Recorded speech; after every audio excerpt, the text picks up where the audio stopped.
जय श्री कृष्ण, राधे राधे। आइए आगे का भागवत गीता का प्रश्न आंसर जानते हैं।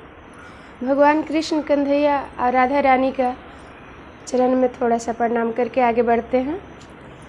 जय जय श्यामा, जय जय श्याम, जय जय वृंदावन धाम, जय जय वृंदावन धाम, जय जय लाडली श्यामा, जय जय प्यारे श्याम, जय जय वृंदावन धाम, जय जय वृंदावन धाम। आगे के प्रश्न आंसर हम सब ने जाने कि सब संत महात्मा ऋषि ज्ञानी लोग ने हम भागवत गीता को क्या क्या नाम दिए हैं और आगे और जानते हैं। गीता चिरंतन गीता भाष्य के लेखक का नाम क्या है? तो गीता चिरंतन लेखक के नाम स्वामी प्रज्ञादास काठिया वृंदावन है। स्वामी अड़गानंद जी ने लिखी गीता टीका का नाम क्या है?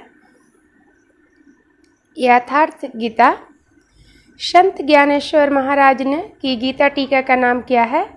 ज्ञानेश्वरी भावार्थ दीपिका। स्वामी अखंडानंद सरस्वती जी ने की हुई गीता की व्याख्या का नाम क्या है? श्री गीता रत्नाकर। अर्जुन को गुणाकेश क्यों कहा जाता है? अर्जुन निंद्रा को जीतने वाले हैं। अर्जुन ने निंद्रा को जीत लिए थे, इस कारण उन्हें गुणाकेश कहा जाता था। अर्जुन का नाम पार्थ क्यों है? अर्जुन पृथा के पुत्र हैं। पृथा यानी पृथ्वी, इसलिए अर्जुन को पार्थ कहा जाता है। कृष्ण को पार्थ सारथी क्यों कहा जाता है? पार्थ अर्जुन के रथ का सारथी बनने के कारण, पार्थ यानी अर्जुन के रथ के सारथी बनने के कारण भगवान कृष्ण कन्हैया को पार्थ सारथी कहा जाता है। कुरुक्षेत्र की भूमि की आयु कितनी है? कुरुक्षेत्र की भूमि की आयु 19,088 वर्ष है। महाभारत युद्ध में कौरव की सेना कितनी थी? महाभारत युद्ध में कौरव की सेना 11 अक्षौहिणी थी। पांडवों की सेना कितनी थी? तो पांडवों की सेना 7 अक्षौहिणी थी। एक अक्षौहिणी सेना का विवरण कितना होता है? एक अक्षौहिणी सेना में कितने लोग होते हैं? तो पैदल 1,09,350, घोड़े 65,610, रथ 21,870, हाथी 21,870। एक अक्षौहिणी सेना में कितनी सेना होती हैं? कितने लोग होते हैं? 2,18,700 एक अक्षौहिणी सेना में होती है। इसी प्रकार अपन समझ सकते हैं कि 18 में कितने होंगे या 11 में कितने, 7 में कितने। महाभारत युद्ध में कुल सेना कितनी थी? तो महाभारत युद्ध में 18 अक्षौहिणी सेना थी। 2,18,700 एक अक्षौहिणी सेना होती थी, उसमें 18 से गुना करेंगे तो 39,36,600 सेना थे। महाभारत का युद्ध कितने दिन चला? महाभारत का युद्ध 18 दिन तक चला था। गीता में कितने अध्याय और कितने श्लोक हैं? गीता में 18 अध्याय और 700 श्लोक हैं। गीता में श्लोकों की कुल कितने चरण सूत्र हैं? एक श्लोक का 4 चरण, कुल 700 गुना 4 यानी 2800 चरण है। गीता का वक्ता कौन है? गीता के वक्ता संजय हैं। संजय ने ही अपने दिव्य दृष्टि के कारण वहाँ सब कुछ दिखाई दिया था, सुनाई दिया था, तो वही धृतराष्ट्र को बताए थे। इस कारण गीता के वक्ता संजय हैं। कुरुक्षेत्र को किस नाम से जाना जाता है? कुरुक्षेत्र को धर्म क्षेत्र के नाम से जाना जाता है। गीता के सबसे पहले पृष्ठ पे ही लिखा हुआ है धर्म क्षेत्र कुरुक्षेत्र। धृतराष्ट्र ने जब संजय से पूछे हैं कि संजय बताओ कि उस धर्म क्षेत्र कुरुक्षेत्र में पांडव पुत्रों और मेरे पुत्र क्या कर रहे हैं, तो गीता का धर्म क्षेत्र नाम है, कुरुक्षेत्र भी नाम है। भगवान श्री कृष्ण ने अर्जुन को परम तप क्यों कहा है? अर्जुन शत्रु को दमन करने वाले, शत्रु को नाश करने वाले हैं, इसलिए भगवान श्री कृष्ण ने अर्जुन को परम तप कहे हैं। गीता का सर्वाधिक प्रचार कौन सी संस्था ने किया? गीता की सबसे अधिक प्रचार गीता प्रेस गोरखपुर के द्वारा हुआ है। श्रीमद् भागवत गीता यथार्थ रूप ग्रंथ का विवरण विश्व भर में प्रचार करने वाली संस्था का नाम क्या है? श्रीमद् भागवत गीता का विश्व भर में प्रचार करने वाली संस्था का नाम अंतर्राष्ट्रीय कृष्ण भवनामृत संघ यानी आइजकोन है। कौन सी विख्यात संत को गीता मनीषी नाम से जाना जाता है? स्वामी ज्ञानानंद जी महाराज वृंदावन ज्ञानीनंद महाराज को जाना जाता है गीता के मनीषी। गीता जयंती कब मनाई जाती है? मार्गशीर्ष के शुक्ल पक्ष की एकादशी तिथि को गीता जयंती मनाई जाती है।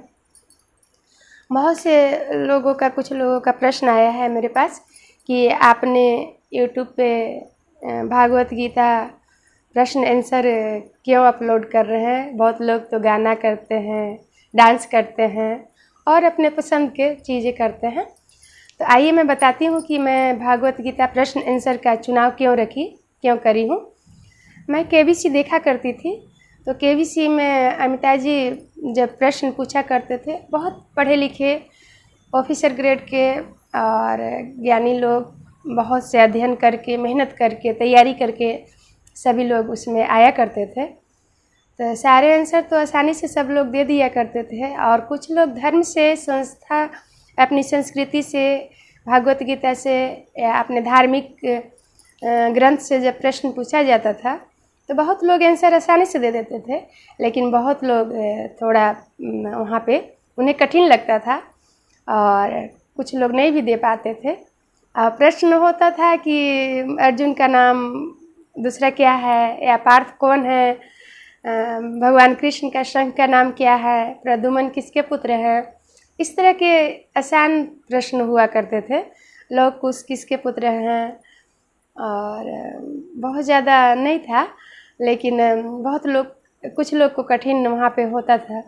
तो हमारे यहाँ जो बच्चे पढ़ाई कर रहे हैं, अच्छे कंपटीशन की तैयारी करते हैं, बड़े बड़े पढ़ाइयाँ करते हैं, तो उनके पास बिल्कुल टाइम नहीं होती है। जो भाई बहन बड़े बड़े पदों पे हैं या सर्विस लाइन में हैं, तो उनके पास भी बहुत कम समय मिलता है। हमारे यहाँ संत महात्मा ऋषि ज्ञानी महान विद्वान तो बहुत हैं। टीवी पे या मोबाइल पे 6 घंटे, 5 घंटे, 4 घंटे, 7 घंटे की भी कथाएं चलती रहती हैं, पूरे दिन चलती रहती हैं। पर जो भाई बहन सर्विस में हैं या विशेष काम में लगे हुए हैं, तो उनके पास कम टाइम होती है। पढ़ने वाले विद्यार्थी, तैयारी करने वाले, कंपटीशन की तैयारी करने वाले बच्चों के पास बहुत कम समय होती है, तो वो इतना समय नहीं दे पाते हैं अपना कि कथा सुने, भागवत सुने। तो मैं 5 या 10 मिनट के ही वीडियो बनाने की कोशिश करती हूँ और उसमें केवल भागवत गीता संबंधी और आगे चल के शिव पुराण और रामायण संबंधित केवल प्रश्न आंसर ही रहेंगे। 5-10 मिनट में 20-25 प्रश्न आंसर मैं अपलोड करने की कोशिश करती हूँ। बहुत ईजी ही रहता है प्रश्न, बहुत साधारण प्रश्न रहते हैं और इसको 1 या 2 बार ध्यान से अगर हम सुन लेते हैं तो उस पर सुनते समय तो नहीं लगेगा कि पूरी याद हो गई, लेकिन हमारा जो मस्तिष्क है, दिमाग है, जिसको भगवान ने बनाए हैं, एक कंप्यूटर से लाख गुना शक्तिशाली है। और जब हम इसको 2 बार भी अगर ध्यान से पढ़ लेते हैं और फिर हमसे जब यह प्रश्न आता है कि भगवान कौन है, गीता में पार्थ किसका नाम है, और कुरुक्षेत्र किसको कहा जाता है, धर्म क्षेत्र किसको कहा जाता है, इस तरह के अनेक प्रश्न जो हमने अपलोड करी, तो हम 1-2 बार भी अगर सुन लेते हैं ध्यान से, तो जब यह प्रश्न हमसे पूछा जाता है तो ये अपना दिमाग, मस्तिष्क कंप्यूटर से भी जल्दी वहाँ पे बता देता है, याद उसको आ जाती है कि हाँ इस चीज़ को हम पढ़े हैं या सुने हैं। तो यही मेरे मन में, इसी बात को लेके मैं सोची थी कि मैं प्रश्न आंसर अपलोड करूँगी भागवत गीता के या धार्मिक ग्रंथों के, और बहुत कम समय का डालूँगी, 5 से 10 मिनट के ही। तो इसी कारण मैं अपलोड करी हूँ। आज भगवान का नाम करते हैं। जग में सुंदर है 2 नाम, चाहे कृष्ण कहो या राम, भज लो राम राम राम, भज लो श्याम श्याम श्याम। जग में सुंदर है 2 नाम, चाहे कृष्ण कहो या राम, भज लो राम राम राम, भज लो श्याम श्याम श्याम। बोलिए कृष्ण भगवान की जय, राधा रानी की जय।